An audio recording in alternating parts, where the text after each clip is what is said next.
Welcome into the YouTube Waiver Wire show. It's me, Jason Draven. We're here because, oh yeah, the Lions, Seahawks, Buccaneers, and the Washington football team are all on bye this week, as well as some big injuries like Derrick Henry going out and Jameis Winston blowing an ACL and having an MCL strain. It's just mind-blowing. So with that in mind, we're going to start off with quarterbacks, get you ready for week 9, and it's Carson Wentz. My boy, I've been on him all year. Since he's gotten healthy, he's been on a roll. He has the Jets and Jaguars upcoming, and can you believe the past 3 weeks, he's quarterback 9. So since he's been healthy, he's been rolling, throwing at least 2 touchdowns and over 150 yards. Not a whole lot, but the fact that they have such a dominant run game, I'm not surprised. So I'm a big fan of his. With the Jets coming up this week, I'm excited for him. The next guy is Tua Tagovailoa, 36.2% rostered. He has the Texans and the Ravens upcoming. Yeah, you heard that. That's why I like him. He gets the Texans this week. And over the past 3 weeks, he's the quarterback 4. Each week, the fact that he didn't even throw a touchdown this week is just mind-blowing and still put up a decent day. Not great, but 15.2 fantasy points versus the Bills. His toughest matchup so far. So with that in mind, I really like him. The fact that he keeps having this mobile and getting all of his weapons back, I'm pumped for this kid, and we're ready for it. We'll move to running backs because, oh yeah, I brought it up earlier, but Derrick Henry is likely done 6 to 10 weeks, so that's going to take you into the playoffs, and this is a person that they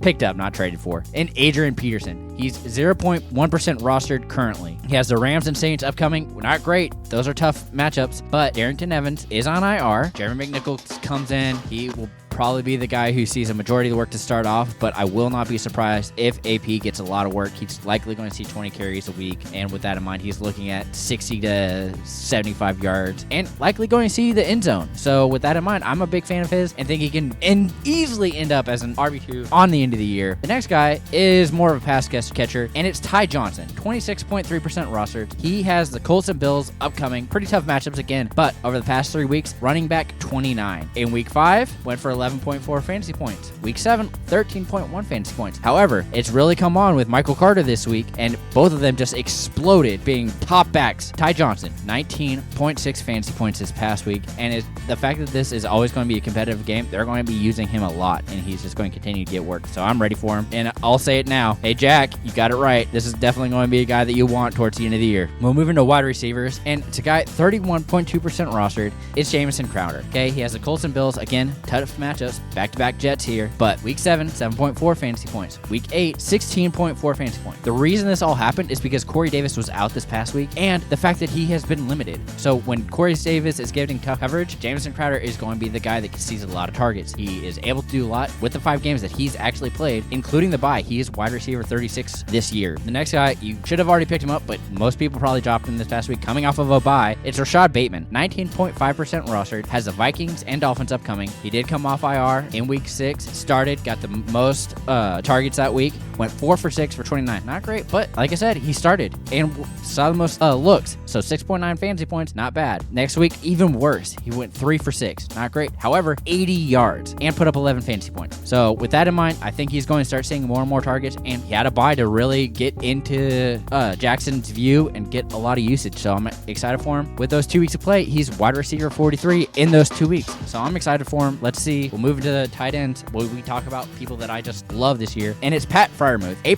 rostered. Guys, I don't know why I have to keep telling you this. Juju's out. He's the guy that you want. Week 6, 7 for 7, 58 yards, 12.8 fantasy points. He then had a bye week, and this week, 4 for 7, 44 yards, and he found the end zone. 14.4 fantasy points. This actually dropped his catch percentage, which I'm really frustrated about from the 90% that I was so pumped for. He is down to 77.7% catch rate. He's a rookie tight end. This is awesome. He's going to see a lot of use week in and week out, and it's probably going to be the big body that you want. That's Ben Roethlisberger is already trusting him, and so I'm pumped for him. Next guy is somebody that Urban Meyer likes, I guess, and it's Dan Arnold, 3.7% rostered. He has the Bills and Colts upcoming. Tough matchups, coming off a tight end 2 finish this week. Mind-blowing. Week 6, 2 for 5, 27 yards, 4.7 fantasy points. Not great. Comes off a bye. 8 for 10 for 68 yards, or 14.8 fantasy points. Now, I think the uptick really came because James Robinson was injured, and so if he is limited in any fashion, I think that means that Arnold will get those targets for that short area because they don't have that guy. James Robinson is that guy. You saw that Carlos Hyde came in to kind of dispel any of the work, but it's just the passing game, it's going to be Dan Arnold. And he seems to be the only consistent one on that team. So we'll move into the defenses, and it's the Cowboys again. 48.9%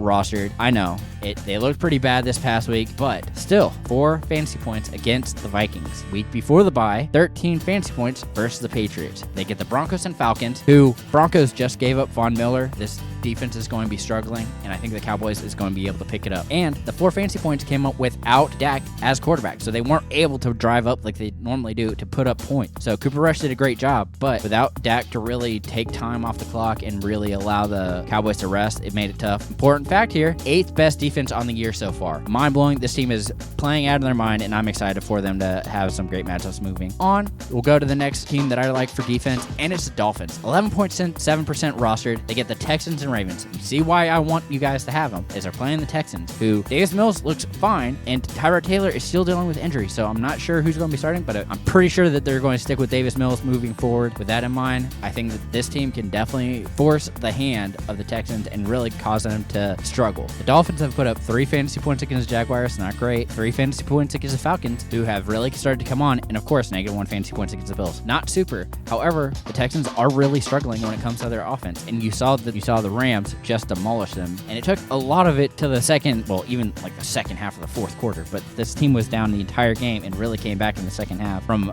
being down by such a large margin. So I'm not too worried about it. I'm just hoping that this game stays competitive, which will really allow the Dolphins to explode here. With that in mind, I really hope you guys enjoy the show. I hope you come back and subscribe, and if you haven't already, hit up the Discord. It's $1 a month. The Patreon, just go to the website. Works out great. ImportantNonsense.com.